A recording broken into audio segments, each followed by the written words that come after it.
Alright guys, welcome to another beer review. This is take two because it turned into a rant, basically. And I've now got a tickle in the back of my throat.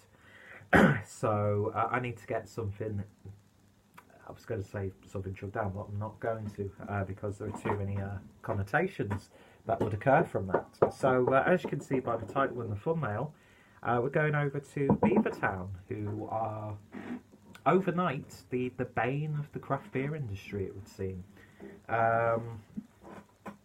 I personally think, without going off into a tangent, because maybe I should address this in its own video, I think it was just a matter of time. A brewery like Beavertown, very ambitious brewery, lots of plans laid out, and very much established. I think it was just a matter of time before they took the next step, and all the more power to them. Do you know what I mean? At the end of the day, you are running a business, and if someone comes along and says, "Oh, we could give you a big cash injection for a minority stake in the business," then you would actually be quite a fool to turn that down, in my own humble opinion. Now, I get it. As craft beer fans, we are loyal to breweries that we attach ourselves to, and I completely understand that people would be dismayed and would turn their back on the brewery. I get it. You've made a conscientious decision. But when I'm seeing breweries pulling out with events, especially fucking Brewdog, one of the most fucking ironic things that I've seen since whatever. I mean, Cloudwater, I think it's a bit of a stupid move. I don't know why they would do that, because people going to the Beavertown Extravaganza, I would assume that Cloudwater would be one of those breweries that brought some of their crowd in, and some of the American breweries are pulling out as well. So it's a real shame. I don't like that reaction. It's no water off my back, it doesn't affect me personally, but I think there's better ways to do it. And I think one of the best ways that I've seen is independent bottle shops taking the beers off the shelves or selling off stock that they currently have without any intention of getting another supply, because I think that's a much more mature and sensible way of doing it, without getting on your high horse, writing your little blog posts and going on Twitter feed rants and stuff, looking like a self-entitled prick, which a lot of people have done over this situation. And it's, to me, that's probably one of the most toxic and cancerous sides of the craft beer industry. And I personally feel when we're seeing people react like that, that just plays into this whole negative aspect of craft beer that people on the outside see. It's just one of those things, I personally feel. So it's an ugly situation, made uglier by the knee-jerk reaction by a lot of people, in my opinion. And only time will tell what will actually happen. But at this moment in time, I think we always assume before anything actually gets put in place. But anyway, don't want to dwell too much on that one. I was going to make some Heineken-based jokes on this, but I really can't be arsed, because I actually really enjoy Beavertown. They were one of the breweries that helped me get into craft beer, and I think it's at the right time that something like this would happen. Yeah, I know big beer is trying to destroy craft beer, but I personally think that there are too many beer snobs, there are too many beer geeks out there, there are too many people who appreciate the beers. There are so many craft breweries now, there are too many craft breweries now, for me personally, to allow big beer to take over and destroy it, because for every small brewery that gets bought up or has a cash injection or minority share investment, whatever, how you want to say it, there's going to be countless breweries popping up. And so I wish the people at Beavertown the best of luck, and I don't buy their beers on a regular basis anyway, so it doesn't really affect me. But the beers that I have tried over the years, I've really enjoyed. I mean, Gamma Ray is one of the best pale ales that you can pick up relatively easily. So I actually welcome seeing beers like that appear in my local Asda or wherever. But yeah, pick this up, as you can see by the title and the can. Let's get on to the beer review. So I picked up a can of Lupuloid, which is beer I've wanted to try for such a long time, but I've just never got round to it. And I picked this up from Northern Beer Temple in Wigan, and picked it up for a discounted price because, to be fair, it is 10 days after its best before date. So not the most ideal time to be reviewing it, but yeah, I thought I'd review it now that I've seen it before. As we know with all takeovers, as soon as they've signed the documents, every can and bottle and like vessel of beer from that brewery that's out there will just instantly spoil because of karma. We know that's how it happens. I mean, look at Goose Island and, you know, Lagunitas and these breweries who've been taken over. The beer's just instantly spoiled as soon as, you know, the dotted lines were signed. That's not proper terminology, but you know what I mean. So I thought I'd get this now, and fair play to John from Northern Beer Temple. He's making the stance of not buying any more Beavertown to sell.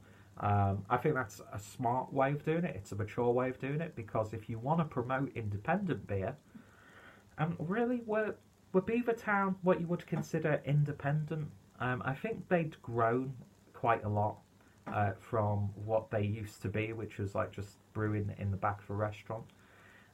So I think it was a matter of time, common sense.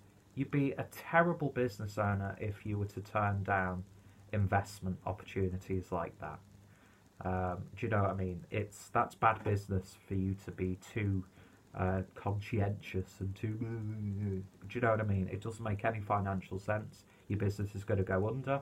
So, you know, even though of course Logan's father's a famous musician, you know, that's settled for life. And I'd be interested to see what position he plays in the Beavertown thing. And you know, I think it's just too early to tell. Even at this point now, it's probably going to be a couple of weeks after the fact that you actually get to see this beer review. But yeah, fantastic artwork on this can. It's always stood out to me. It's a neon pink can. What more do you need, with some absolutely phenomenal artwork from Nick Dwyer, I think it is, from Beavertown. I get the artists mixed up sometimes, but yeah, sensational looking can. And yeah, picked this up really cheap from Northern Beer Temple because it's past its best before date. And yeah, so full credit to Northern Beer Temple for taking that stance and concentrating on supporting independent beer as opposed to taking to Twitter and crying like a little bitch. Anyway, so let's see what this beer is like. I have this on good authority from friends of mine that this is a really good one. I wouldn't be surprised. Of course, picked up a Beavertown glass as well while I was in Northern Beer Temple. More to aggravate people, because I might pour a Cloudwater beer in this glass. Who knows? Because some people would get offended by that in this day and age. It's crazy. Craft beer people can be beautiful sometimes, but they can be so fucking sour and salty. Anyway, slight bit of haze in there. But yeah, lovely sort of like lemon cordial look to it. Like you've put a little bit too much water in there. But yeah, a nice amount of haze. About 2 fingers worth of a nice white fluffy head. And yeah, it looks like a good hoppy IPA from all accounts. So let's give it a sniff. And it still smells really nice. Lovely chewy citrusy notes, a little bit of tropical notes in there as well. Lovely like sweet piney tones. But really nice and rounded. It's all about that citrus in this one for me. A little bit of a crisp biscuity malt character as well. Got like subtle spicy leafy edges also. But yeah, I can imagine, well, I saw the hype when this was first released. It was like, wow, this is so hoppy. And yeah, even a month after its best before date, it still smells absolutely wonderful. So let's give it a taste. Cheers.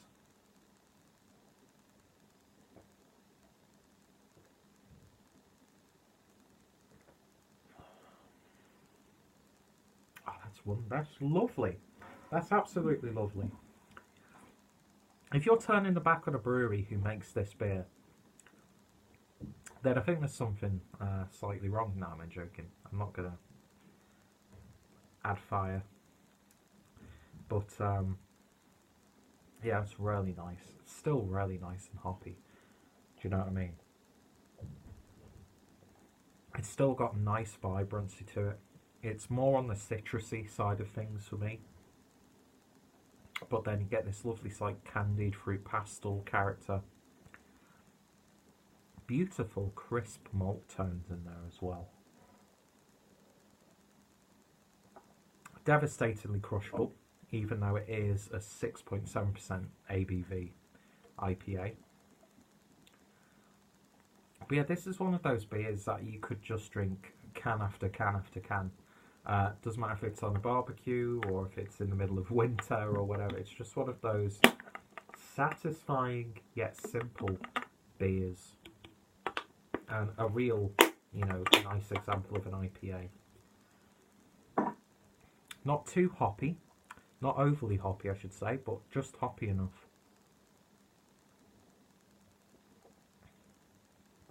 It's got a lovely zing to it. There's a very subtle gooseberry type tart tone. But it's so nice and balanced. So nice and reined in. And yeah, if they can maintain this quality with the way, you know, expansion occurs, then I'd happily buy this on a regular basis. And if this becomes available in my local supermarket and part of like one of those 4 for £6 deals, get yourself a 4-pack of it. It's lovely stuff. It really, really is.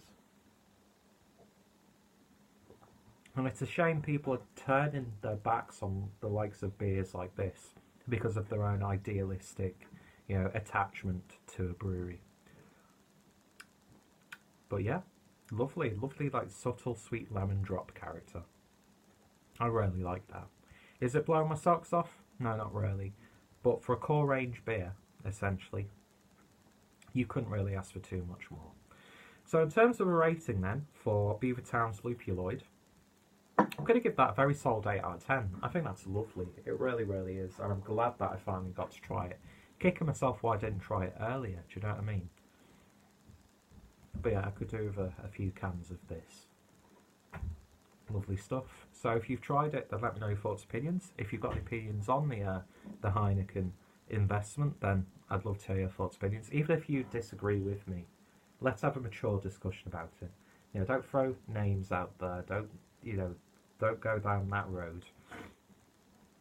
But yeah, even if you disagree with me, that's perfectly fine. That's what we can do. And yeah, what are your thoughts on big beer doing sorts of things like this? Of course, most of my friends have reviewed this by now, so I'm going to put their links down below. Check out Beavertown. I've got a little playlist. And I did pick up a few more Beavertown beers while I was in Northern Beer Temple, so look out for reviews in the future. And I'll still drink Beavertown beers. There's some really interesting collaborations coming up, and I'm happy to buy them. Yeah, I'm probably going to be putting money towards Heineken, but for every sort of like macro craft beer that I buy, I'm spending more on other more independent breweries all over the world. So yeah, you're getting these like craft beers for cheaper on a much more mass-produced level. But with the prices that you pay for independent beer or independently brewed beer, it sort of evens itself out. And like I was saying, there are too many craft breweries now for us to really feel the effects of when AB InBev or Anheuser, you know, or Heineken or whoever Constellation Brands buys a successful brewery, because that brewery's already successful. Do you know what I mean? And it takes two to tango at the end of the day. Someone at the brewery's actually got to agree to get into this position.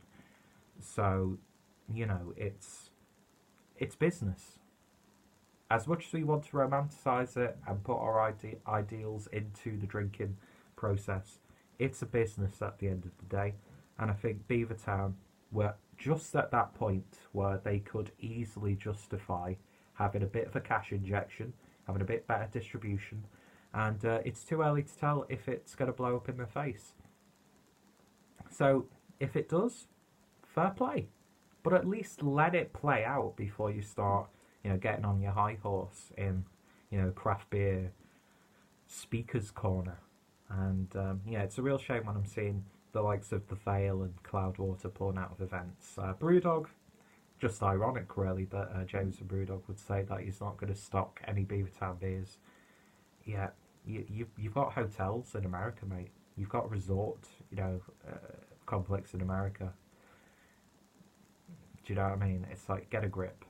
You make really good beers, don't get me wrong. I mean, Elvis Juice, Clockwork Tangerine. I always think I'm saying that beer wrong. Jet Black Heart, and you make some great lagers, but you are the last person to talk about this sort of stuff. Anyway, that's my video review. A little bit of a rant, a little bit of a ramble, but that's what you expect with Clueless Drinker. If you see this can, don't worry, it's not going to blow up, you know, it's not going to melt your fingers when you touch it, you know, it's not going to come out as bile in the can. It's still a damn good beer. And yeah, I'd be interested to see what it's like a few years or months into the how would you describe it? Because it's not a takeover, it's just Heineken injecting money and putting them Beavertown in like their portfolio. So if the beer in a few months' time turns to be shit, then I'll hold my hands up and say, yeah, Beavertown have fucked up here. But at this moment in time, I think all the power to them. It was about time, and best of luck in the future, because you've still got a customer here who will buy your beers when I see them, or when I'm in the mood for them. But yeah, and yeah, look at that, Nick Dwyer's artwork, beautiful stuff. Anyway, this video is a mess, as am I, as are you wonderful people. So I hope you'll join me next time for another beer review, and I hope I haven't lost too many subscribers. I don't think UK Craft Beer Forum will like this video much. Oh well.